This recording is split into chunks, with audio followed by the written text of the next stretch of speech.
Good morning friends, मैं मुकुल माधव आज आप लोग का फिर से एक बार स्वागत करता हूं। आज जो मैं टॉपिक लेकर आया हूं, आज मैं कुछ आप लोग को पढ़ाने नहीं जा रहा हूं, ठीक है। आप लोगों को मैं ये एक गाइडलाइन दे रहा हूं कि आप फ्यूचर में क्या क्या चीज़ कर सकते हैं। जैसे मान लेते हैं कोई बच्चे अगर 10th का इस बार एग्ज़ाम दिए हैं तो 10 क्वालिफाई किए हैं, अच्छे नंबर से क्वालिफाई किए हैं और उनका परसेंटेज अच्छा होगा, ठीक है। तो 10 लेवल पे, या जो बच्चे 12th का एग्ज़ाम दिए हैं उनका परसेंटेज अगर अच्छा होगा तो 12th लेवल पे कौन से जॉब पा सकते हैं, या आगे वो इंजीनियरिंग करना चाहते हैं या मेडिकल में जाना चाहते हैं, मतलब वो क्या करना चाहते हैं, उनका अपना घर का जो माहौल है, घर के माहौल के अकॉर्डिंग उनका इकोनॉमिकल कंडीशन क्या है, आर्थिक उनका बजट क्या है, उसके अकॉर्डिंग वो क्या करना चाहते हैं फ्यूचर में। पहले जॉब करना चाहते हैं या पहले आगे वो और पढ़ना चाहते हैं, तो क्या करना चाहते हैं, नहीं करना चाहते, उसी से रिलेटेड एक टॉपिक लेकर आया हूँ कि बहुत सारे बच्चों को ये चीज़ नहीं पता रहता कि किस चीज़ के बाद उनको क्या चीज़ करना चाहिए। तो एक चीज़ ध्यान में रखिएगा कि 10 के बाद भारत में बहुत कम ही जॉब है जो प्रोवाइड कराई जाती है। कभी कभी 10 लेवल के बाद एक जॉब है जो पोस्ट ऑफिस में निकलता है, साल 2 साल पे, 3 साल 4 साल पे, कभी कभी कि वो नंबर के अनुसार से अप्लाई कराया जाता है और 10 लेवल पे उनका हो जाता है। 10 के बाद क्या होता है कि कुछ बच्चे साइंस लेते हैं, कुछ बच्चे कॉमर्स लेते हैं, कुछ बच्चे आर्ट्स लेते हैं, तो अपने सब्जेक्ट के अकॉर्डिंग वो अपना अपना तैयारी करने लग जाते हैं। कुछ लोग सीबीएसई में पढ़ते हैं, कुछ लोग बिहार बोर्ड में पढ़ते हैं, कुछ लोग अपने अपने अलग अलग जो फैकल्टी है उसके अनुसार से वो पढ़ते हैं इकोनॉमिक स्थिति को देख के। तो जैसे कुछ एग्ज़ाम है, जैसे मान लेते हैं वो 10+2 कर लिए, 10+2 मतलब इंटर। बिहार बोर्ड वाले लोग अगर वो इंटर कहते हैं, इंटरमीडिएट जिसको बोलते हैं, और सीबीएसई वाले लोग उसको 10+2 बोलते हैं। अगर साइंस से हो, आर्ट्स से हो, कॉमर्स से हो, 10+2 कर लिए, तो जो साइंस से होंगे तो वो तो चले जाएंगे इंजीनियरिंग करने। साइंस में जो मैथ से होंगे वो उनको अगर इंजीनियरिंग करने का मन है, आर्थिक स्थिति अच्छा है, तो वो तो इंजीनियरिंग करने चले जाएंगे। तो फिर इंजीनियरिंग के बाद उनका दूसरा फील्ड हो जाता है जॉब का। लेकिन जो बच्चे कॉमर्स लेके पढ़े हैं तो वो या तो सीए या सीएस का तैयारी करेंगे, और जो बच्चे आर्ट्स लेके पढ़े हैं तो वो या तो यूपीएससी, बीपीएससी, बैंक, रेलवे, कुछ ना कुछ जनरल कंपटीशन में आ जाते हैं, जनरल कंपटीशन का तैयारी करते हैं। इसके अलावा भी 10+2 के बाद, 10+2 मतलब इंटर के बाद कुछ चीज़ सब है। वो चीज़ क्या है, जैसे आप एसएससी एलडीसी का तैयारी कर सकते हैं, आप रेलवे का तैयारी कर सकते हैं, CISF, SSB, ITBP, CRPF, BSF, NDA, air force, navy, army, ये सब का आप लोग नाम सुने हैं। तो ये सब जितना भी 11 जो हम यहाँ पे लिखे हैं, ये सब क्या है, आपका 10+2 लेवल पे है। 10+2 आपका एग्जाम देके अच्छा नंबर लाएंगे तो इस सब में आप आसानी से जॉब पा सकते हैं। तो इसमें 2-3 टाइप का जॉब होता है। तो रेलवे का तो अलग प्रकार का जॉब है, तो रेलवे का बात अभी हम नहीं करते हैं। जैसे इसमें आप एसएससी है तो स्टाफ सिलेक्शन कमीशन जो सेंट्रल गवर्नमेंट की होती है, उसमें एलडीसी लोअर डिवीजन क्लर्क पे आपकी जॉब होती है, ठीक है। तो इसमें आपको शॉर्ट हैंड और टाइपिंग का भी ज़रूरत होता है। तो वो आप लोग अगर इंटर के दौरान अगर कहीं से कर रहे हैं, या कीबोर्ड ले लीजिए, घर पे प्रैक्टिस करिए, या शॉर्ट हैंड का प्रैक्टिस करिए और टाइपिंग का प्रैक्टिस करिए, वो यहाँ पे आपका एसएससी में काम देगा, ठीक है। उसके बाद यहाँ जो आप देख रहे हैं 2, 3, 4, 5, 6, ठीक है। तो 2, 3, 4, 5, 6 में इसमें 2-3 जॉब है। जैसे एक जॉब होता है आपका जीडी का। जीडी का मतलब क्या होता है, उसको सिपाही बोलते हैं, या जनरल ड्यूटी। जनरल ड्यूटी वाले में क्या होता है कि उसमें एक एग्जाम होती है, उस एग्जाम को पहले फिजिकल की एग्जाम होती है, तो फिर रिटर्न की एग्जाम होती है, उसके बाद जनरल ड्यूटी वाले लोग को जीडी में लिया जाता है। उसके बाद इसमें 2, 3, 4, 5, 6 में मतलब सीआईएसएफ, एसएसबी, आईटीबीपी, सीआरपीएफ और बीएसएफ, और एक असम राइफल, 6 एग्जाम होती है। उसमें एक होती है एचसी मिनिस्ट्रियल और एक होता है एएसआई मिनिस्ट्रियल। तो एचसी मिनिस्ट्रियल का जो एग्ज़ाम होता है, तो इसमें पहले रिटन एग्जाम होता है, जिसमें क्या होता है कि 20 नंबर का मैथ, 20 नंबर का रीजनिंग, 20 नंबर का हिंदी, 20 नंबर का इंग्लिश, 20 नंबर का एप्टीट्यूड टेस्ट, ये सब करके 100 नंबर का एग्जाम पहले रिटन होता है। रिटन का जब एग्जाम हो जाएगा तो उसके बाद एचसी मिनिस्ट्रियल के पोस्ट पे अगर आप फिल कर रहे हैं फॉर्म, तो इसमें आपको टाइपिंग देना पड़ेगा, फिजिकल होगा आपका, मेडिकल होगा, उसके बाद आपको टाइपिंग देना पड़ेगा। अगर एएसआई मिनिस्ट्रियल के लिए आप फॉर्म फिल किए हैं तो आपको शॉर्ट हैंड देना पड़ेगा, शॉर्ट हैंड का टाइपिंग होता है। तो शॉर्ट हैंड आप लोग सीख लीजिए इंटर करते हुए के हाल में, और आसानी से आपका इसमें जॉब हो सकता है। ये सब है जिसका इकोनॉमिकल स्थिति अच्छा नहीं है, इंजीनियरिंग बीटेक ये सब नहीं कर सकते हैं, तो वो लोग इधर आप आसानी से भारत का पॉपुलेशन को देखते हुए, मद्देनजर रखते हुए आप लोग इसमें आसानी से जा सकते हैं।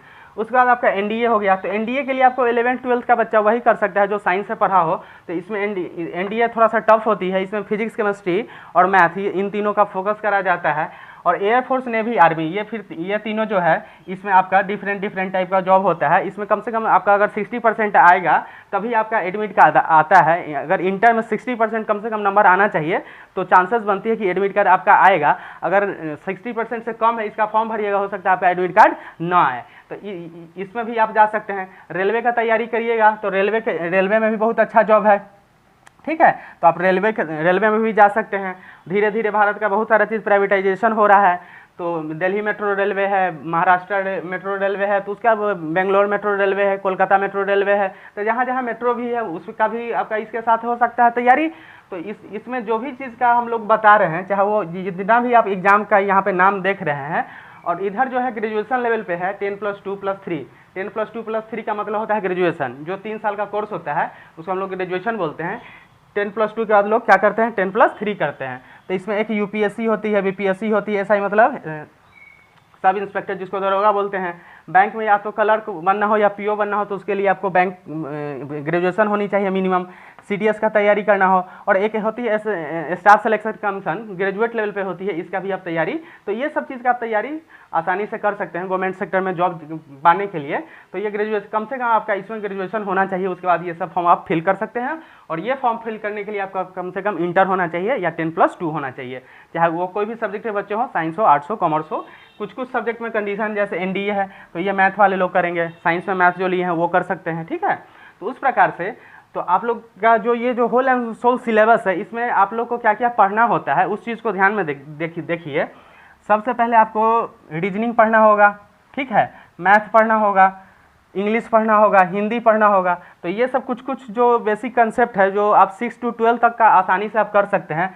जैसे आपको कुछ मैथ पढ़ना होता है, मैथ के बाद आपको इंग्लिश पढ़ना होगा, इंग्लिश के बाद आपको हिंदी पढ़ना होगा, हिंदी के बाद सब एग्जाम में हिंदी नहीं पूछता है, कुछ एग्जाम में हिंदी पूछता है। जैसे ये सब जो एग्ज़ाम है, ये सब एग्जाम में आपका हिंदी रहेगा, इंग्लिश रहेगा, ये सब जो एग्ज़ाम है 10+2 लेवल वाले में मैथ हो सकता है जो 25 नंबर से लेके 50 नंबर तक होगा। अलग अलग एग्जाम का पैटर्न अलग अलग होता है, उसका सिलेबस अलग अलग होता है। हम एक कॉमन बता रहे हैं, कॉमन ओवरव्यू, कि मैथ आपको रह सकता है, इंग्लिश होगा, उसमें हिंदी होगा, एक एप्टीट्यूड होता है, एप्टीट्यूड में आपको प्रश्न को छांट के बनाना पड़ता है कि उसके पैटर्न के अनुसार अगर होगा तो उसमें आएगा, और नहीं होगा तो उसको छांट के बनाते हैं। तो आपका इसमें रीजनिंग भी पूछता है, रीजनिंग भी आपका पूछेगा। रीजनिंग है, मैथ है, इंग्लिश है, हिंदी है, एप्टीट्यूड टेस्ट है। उसके बाद आपका इसमें कोई एग्जाम में क्या पूछता है, क्लर्कियल, इस एप्टीट्यूड को हम लोग बोलते हैं क्लर्कियल एप्टीट्यूड। उसके अलावा आपका जो होता है मैथ हो गया, आपका इंग्लिश हो गया, हिंदी हो गया, रीजनिंग हो गया, क्लर्कियल एप्टीट्यूड हो गया। उसके बाद जो है, तो ये ओवरव्यू कहने का मतलब ये है कि ये सब चीज़ का आप लोग अभी से ही तैयारी करते रहिए। मतलब क्लास 6, हाँ, एक पूछता है आपका जीके आप प्लस जीएस कर देते हैं। जीके जीएस का मतलब हुआ क्लास 6 से लेकर के 12 तक का जो आपका जो भी चीज़ है, जैसे आपका इतिहास हो गया, भूगोल हो गया, नागरिक हो गया, फिजिक्स हो गया, केमिस्ट्री हो गया, बायोलॉजी हो गया।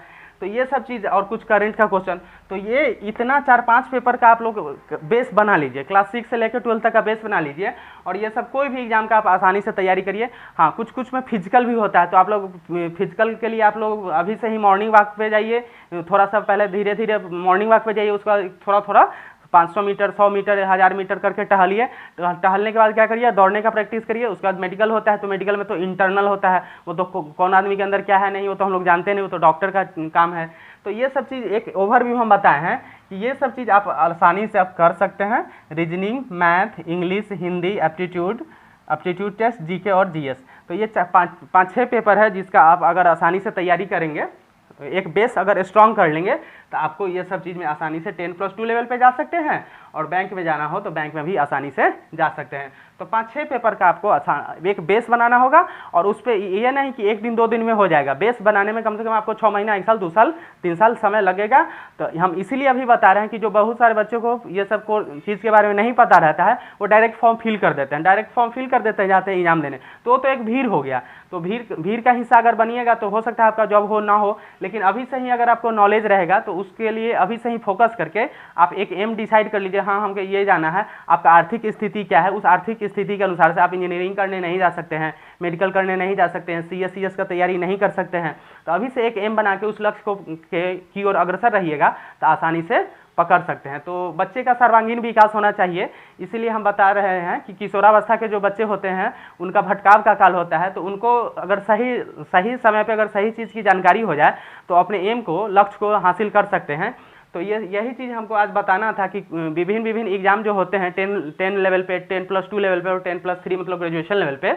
इसके अलावा आपका MBA हो गया, कैट हो गया, मैट हो गया, जेट हो गया, बहुत सारे एग्जामिनेशन होते हैं। तो वो लोग बहुत सारे एग्जाम के बारे में आप लोग को पता ही होगा। कुछ जो आप लोग को नहीं पता था वो हम आपको शेयर कर दिए हैं। इसमें से आप लोग को अगर जो भी चीज़ का आप तैयारी करना चाहते हैं तो आप तैयारी कर सकते हैं। इसमें बहुत सारा जैसे मैथ है, रीजनिंग है, हिंदी है, इंग्लिश है। धीरे धीरे हम क्या करेंगे, सबका कुछ वीडियो बना के हम आपको प्रोवाइड करा सकते हैं। आप मेरे साथ बने रह सकते हैं। मेरा चैनल आप लोग को अगर अच्छा लग रहा है तो बहुत सारा वीडियो हम दे रहे हैं, साइंस का दे रहे हैं, उसके बाद मैथ का दे रहे हैं। तो मैथ 6 to 12 तक का करा देंगे आप लोग को, साइंस करा देंगे, रीजनिंग करा देंगे। इस प्रकार से बहुत सारे क्वेश्चन जो हैं उसको हम करा सकते हैं। आप लोग स्वयं से भी कर सकते हैं। जब लर्निंग बाय डूइंग, कोई भी चीज़ बच्चे कैसे सीखते हैं, खुद से करते हैं, उसी के बाद सीखते हैं। टीचर और कोई भी पेरेंट्स का काम क्या होता है, सिर्फ गाइडलाइन देना।